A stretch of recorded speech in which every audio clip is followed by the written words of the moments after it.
Mis principios son mi pareja, los no negociables de una relación. Vamos a tratar de hablar de esto el día de hoy. A diferencia de la charla anterior, vamos a tomar como un punto de partida diferente, más especulativo si se quiere. ¿Saben quién es Aristóteles o no? Bueno, un filósofo de la edad antigua, él hace una distinción entre lo sustancial y lo accidental, o lo esencial y lo accesorio. Por ejemplo, lo esencial es algo que no puedo cambiar sin que la cosa deje de ser lo que es. Un cambio esencial es quemar un papel. Quema un papel, deja de ser papel, se convierte en ceniza. Un cambio en lo accesorio, en cambio, implicaría, por ejemplo, hacer de la hoja de papel que tengo un avión de papel. El papel sigue siendo lo que es. Ha cambiado la forma que tiene ahora. Pero esa forma que le he dado no hace que el papel pierda su entidad. Sigue siendo lo que es el papel. Un cambio accesorio, entonces, es algo que no hace que la cosa deje de ser lo que es. Lo que decíamos, no el hecho de doblar una hoja. Esta distinción entre lo esencial y lo accesorio puede aplicarse también a los principios, haciendo obviamente algunas distinciones. Puede aplicarse también a los principios en el marco de una relación. ¿Mis principios qué son? Como el nombre lo dice, principio es todo lo que está en el origen de algo. Mis principios serían esos valores que están en el origen de todos mis actos. Se trata de normas fundamentales o criterios rectores que están llamados a orientar todos mis actos.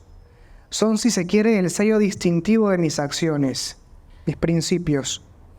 Cambiarlos en cierto sentido hacen que deje de ser quien soy. Obviamente no en un sentido absoluto, ¿no? Porque por más que yo cambie mis principios, sigo siendo yo, pero en cierto sentido como que se diluye un poco mi identidad cuando renuncio a mis principios. Porque estos son valores, en última instancia, que me definen. Puede que uno vaya aprendiendo estos principios en casa, pero uno no los hace suyos hasta que no tiene la posibilidad de renunciar realmente a ellos. Es decir, cuando son cuestionados y tengo la posibilidad de abandonarlos, es que realmente estos principios los hago míos. Sobre esto vamos a profundizar en un momento. Por ejemplo, uno estudia en un colegio muy religioso, que termina siendo para uno una burbuja. Uno va a la universidad y descubre un mundo completamente distinto. En ese contexto universitario en el cual se cuestionan los valores que uno tan ciegamente creía, ahí es donde uno realmente asume esos principios o no. Antes tal vez los asumía, los vivía por costumbre, pero los hago míos realmente cuando son cuestionados y tengo la posibilidad de abandonarlos. Generalmente estos principios se van definiendo en la medida que van pasando los años y uno va acumulando experiencias vitales en los que estos principios se ponen en tensión. Y a veces incluso es el ensayo y el error el que me hace afirmarme en ciertos principios o ciertos valores. Como he estado en el agujero y sé lo que es estar ahí, no quiero estar ahí de nuevo, entonces trato de vivir conforme a estas normas. De grande es más difícil que los principios cambien, pero puede ocurrir, por ejemplo, lo que pasa con una conversión. Hay un cambio radical en ese sentido de los valores que uno asume. Mi sistema de valores se altera. Y para un creyente estos principios están íntimamente vinculados a la religión. Esto como una caracterización general sobre el tema de los principios y los valores de cada uno. Aterrizando un poco, cada persona es un mundo y el inicio de una relación hace que dos mundos colisionen. Puede pasar, pero es muy difícil que esa colisión, que en vez de colisión haya un encaje perfecto. Puede pasar, pero lo normal es que se dé ese choque, esa tensión, con lo cual habrá cosas en las cuales yo tengo que ceder para darle su espacio a la otra persona.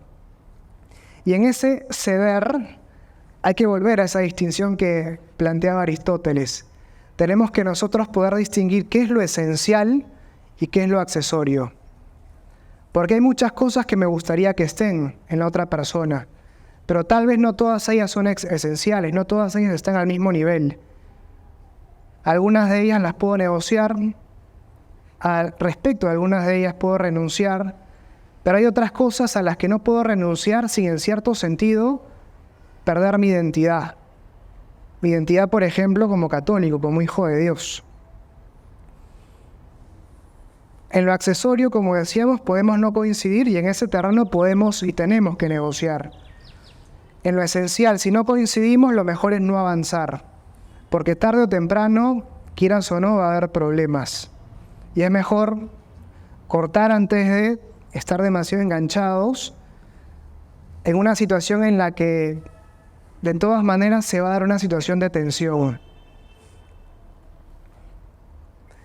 Ejemplo de algo accesorio que comparta mi misma profesión. Tenía una amiga que estudiaba medicina y que sus papás eran médicos y ella estaba con una persona que yo conozco que era abogado. Bueno, está estudiando Derecho. Ella le decía a él que sus papás querían que ella estuviera también con un médico, porque solamente los médicos entienden la vida de sacrificio de un médico, decían los papás. Ella estaba con él y él era abogado o está estudiando Derecho. Bueno, ¿es algo accesorio o esencial? Es algo accesorio en el fondo, creo que se puede manejar.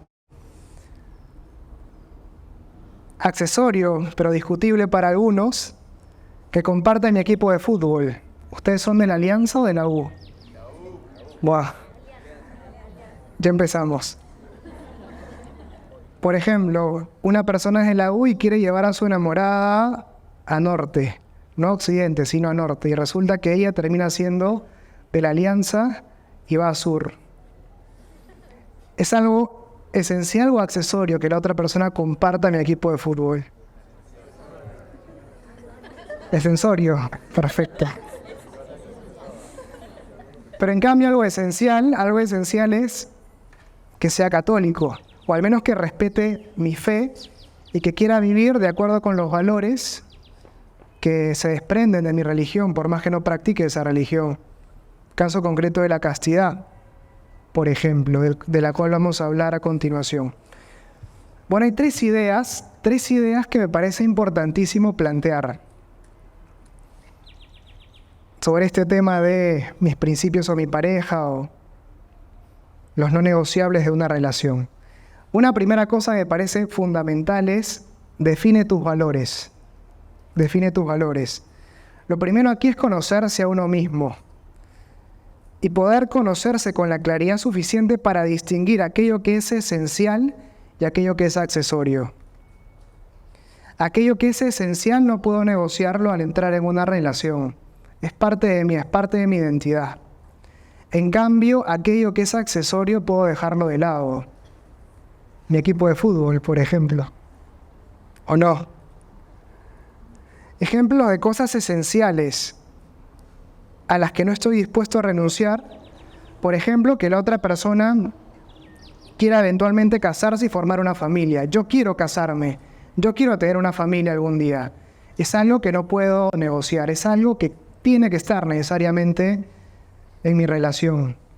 Y si la otra persona no comparte esta misma idea, si es que la relación tiene realmente futuro, vamos a llegar a un punto de tensión insuperable. Porque yo voy a querer casarme y la otra persona no. En el video, la persona random que pasa por atrás, ¿no?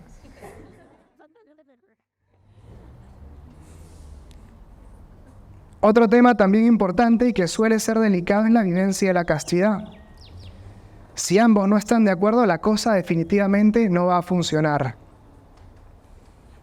O al menos tiene que haber por parte de la otra persona, sino una determinación a vivir la castidad, si yo también quiero hacerlo, por lo menos una apertura a conocer un poco más del tema, informarse un poco más, porque a veces lo que se rechaza respecto de la castidad es una idea mal entendida de la castidad. Si se entiende la castidad o se trata de caracterizar la castidad como muchas veces se lo hace, con el cinturón de castidad como algo que te reprime, como algo que te quita libertad, obviamente nadie quiere vivir la castidad. En cambio, si es que se entiende la castidad como una virtud que me permite amar con una mayor libertad, la cosa cambia. La castidad debe suponer para mí y para nosotros en una relación una ganancia. Y si acaso renunciamos a cosas importantes, es porque descubrimos que estamos ganando algo todavía más grande. Pero para vivir la castidad, porque la renuncia es fuerte, para vivir la castidad con las renuncias que implica, ambos tenemos que ser conscientes de que estamos ganando algo todavía más grande. Si no, vamos a vivir la castidad con pesar, con tristeza, y esa no es la idea de una vivencia cristiana, de la castidad que tiene que ser alegre. La alegría, dice Santo Tomás de Aquino, es la consecuencia de la posesión de un bien amado. Cuando tengo algo que amo, experimento gozo, alegría. Puedo fingir una sonrisa, pero no la alegría. En cambio, la tristeza es la consecuencia de la posesión de un mal, que no deseo tener. Si es que en mi corazón, en la vivencia de la castidad, pesa más lo que renuncio, lo que abandono, que lo que estoy ganando, el tono de la vivencia de la castidad va a ser el de la tristeza, una vivencia sombría de la castidad, y nadie quiere vivir de esa manera. Por eso es muy importante que uno tome conciencia de qué estoy ganando con esta elección.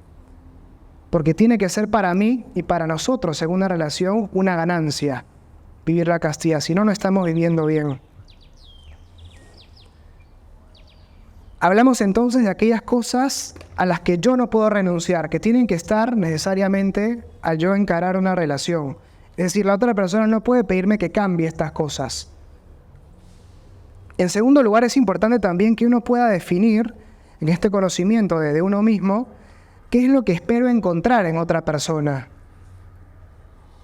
Y también respecto a esas expectativas que tengo del otro, poder hacer una distinción entre lo esencial y lo accesorio. Porque no hay cosas que me gustaría encontrar en otra persona. Por ejemplo, me gustaría que vaya al gimnasio, que comparta mi mismo equipo de fútbol, que sea alto, rubio, fornido, ¿no? Y también me gustaría que quiera vivir la castidad, por ejemplo. ¿Qué elegirías? ¿Alguien alto, rubio y fornido? ¿O castidad, por otro lado? Castidad.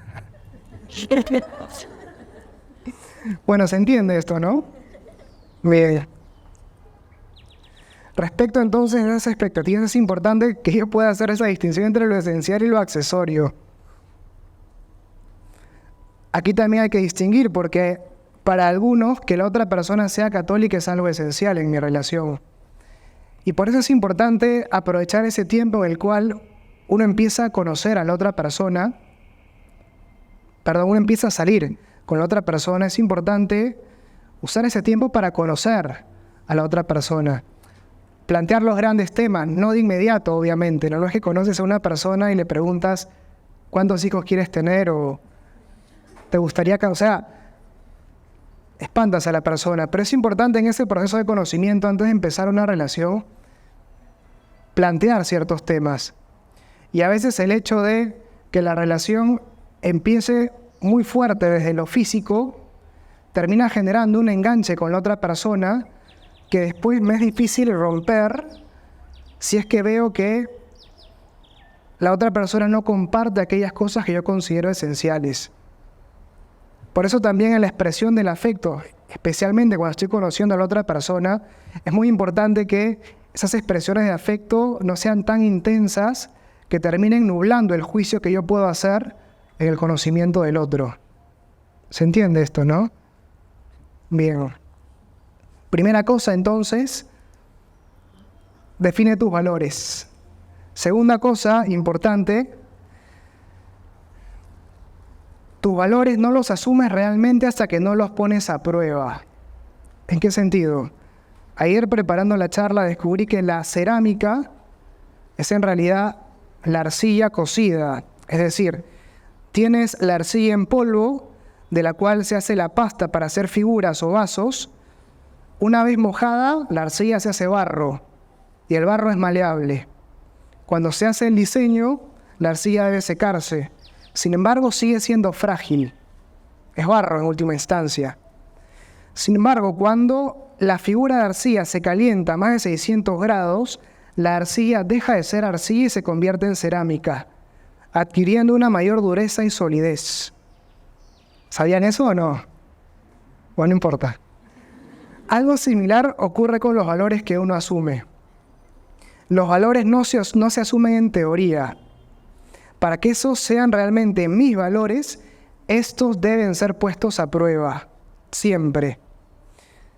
Por ejemplo, alguno puede decir, no me gustan los coreanos, ¿no? Pero de pronto conoces a un coreano, el coreano te cae bastante bien, demasiado simpático.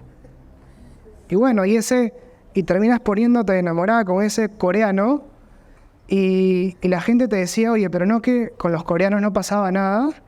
Bueno, en realidad no habías asumido ese valor. O sea, no era realmente un valor según el cual vivías. Porque apenas se te cruzó un coreano gamer, hablando de estereotipos, de inmediato estás con él. Como decíamos entonces, los valores no se asumen en teoría. Para que sean asumidos, tienen que ser puestos a prueba. Cuán importante, por ejemplo, para mí es que la otra persona quiera casarse y tener una familia, como decíamos, ¿no? Cuán importante para mí es que la otra persona sea católica. Lo sabré cuando conozca a una persona que me encanta, que me fascina, pero no quiere casarse. O lo sabré cuando conozca a una persona que me parece la persona caída del cielo para mí, pero no es católica y no practica mi religión. Es más, no sé, budista. Bueno, ¿sigo o no sigo? A pesar de que me encanta esta persona, ¿avanzo o no avanzo? Bueno, ahí es donde se define si es que realmente el hecho de que esta persona sea católica o no, de que la otra persona sea católica o no, era tan importante para mí. Un ejemplo interesante, muy interesante, es la castidad. Es fácil querer vivir la castidad en pareja cuando uno todavía no tiene pareja. Pero la castidad se vive realmente cuando uno está con una persona que quiere y además esa persona que quiero tanto me resulta tremendamente atractiva. Y esta persona que quiero un montón y me atrae mucho físicamente y por eso no solo por eso, pero estoy con ella, me dice, ven a mi casa a ver una película que mis papás no van a estar toda la noche. Y no quiero estar solo o sola. Bueno, ahí es donde se vive la castidad. Ahí es donde se define si es que yo realmente quiero vivir la castidad o no. En esas decisiones que tomo. Adquirir una virtud, como el caso de la castidad, es como aprender a tocar un instrumento musical. Uno puede hacer varios tutoriales, en YouTube puede verlos, puede conseguir también algunas partituras, pero uno no aprende a tocar guitarra hasta que no agarra la guitarra y empieza a rasguear, empieza a practicar. La teoría sirve un montón, pero yo no puedo ser un experto guitarrista en teoría. No puedo ser un experto guitarrista si es que nunca he tenido entre mis manos una guitarra. Y eso ocurre también con la vivencia en la castidad. Leer libros, comprar ese libro, por ejemplo. Leer libros, escuchar charlas, escuchar podcasts, ver charlas, ver videos. Todo eso ayuda a formarme en la teoría, que es importante porque después me va a dar pautas de cómo vivir. Pero no adquiero realmente la castidad, la virtud de la castidad, hasta que no la pongo en práctica. Y la virtud de la castidad tiene la particularidad de que no se pone en práctica en frío. Se pone en práctica en caliente, donde las papas queman, por decirlo así. La vivencia de la castidad empieza a activarse cuando empiezo a experimentar esos deseos, esos impulsos. Ahí es donde se vive o se empieza a vivir la castidad. Las decisiones que tomo en ese momento son las que definen la vivencia de la virtud o no. Todo lo demás es como tratar de aprender viendo tutoriales en YouTube. Cuando empiezo a sentir esos deseos, esos sentimientos, lo que sea, recién tomo la guitarra entre mis manos y empiezo a rasguear. Eso es lo propio de la castidad. En conclusión, esos valores que yo considero esenciales No los termino de asumir hasta que no los pongo a prueba, hasta que no se ponen a prueba. Esto es fundamental. Finalmente, una tercera cosa, lo primero, define tus valores. Lo segundo, esos valores no los asumes hasta que no los pones a prueba. Y lo tercero, si no vives como piensas, vas a terminar pensando como vives. Esto es fundamental. Creo que era Chesterton quien lo decía, no me acuerdo, pero es muy lúcido. El ser humano es una unidad y la dimensión de la inteligencia y la voluntad que se ponen en juego en la vida moral tienden también a alinearse, a encontrar un punto de equilibrio. Mediante la inteligencia yo establezco aquellos valores sobre la base de los cuales quiero regir mis acciones. Mediante la voluntad yo elijo o no actuar conforme a esos valores. Lo normal es que mis acciones respondan a esos valores que yo he asumido. Es decir, estoy llamado a actuar según lo que yo creo que es lo mejor. Sin embargo, esto no siempre ocurre. Puede que realmente, por ejemplo, piense que vivir la castidad es importante. Sin embargo, después de varios años de relación, a uno de los dos le sale una beca para irse al extranjero, decimos, bueno, no queremos tener una relación a distancia y para no separarnos, vamos a mudarnos a la misma ciudad. Y para abaratar los costos vamos a vivir juntos. En ese contexto, lo natural es que uno tienda a justificar aquellas decisiones que ha tomado. Es decir, no es fácil actuar, no es fácil mantener una vivencia sabiendo que uno está haciendo algo mal. Y si es que mis acciones no responden a mis valores, es muy probable que yo termine cambiando esos valores y empezar a como negociar ciertas cosas que antes para mí eran innegociables. Sí, la castidad es importante, pero ya nos vamos a casar. Sí, la castidad es importante, pero hay que ser realistas. O sea, económicamente no podemos vivir en casas diferentes. Y uno empieza a justificar racionalmente esas decisiones que toma, para no experimentar esa incongruencia entre lo que pienso y lo que hago, que tienden de nuevo a alinearse. Hay en el ser humano, como decíamos, esa necesidad de mantener esa unidad entre lo que pienso y lo que hago. Y por eso, si no actúo como pienso, voy a terminar pensando como actúo. Si no vivo según los valores que creo que son importantes, voy a terminar cambiando esos valores que son importantes, o por lo tanto por lo menos tratando de justificar racionalmente mis acciones, para no experimentar esa acusación de mi propia conciencia. Bueno, esto es lo que quería compartir con ustedes ahora, en esta segunda charla.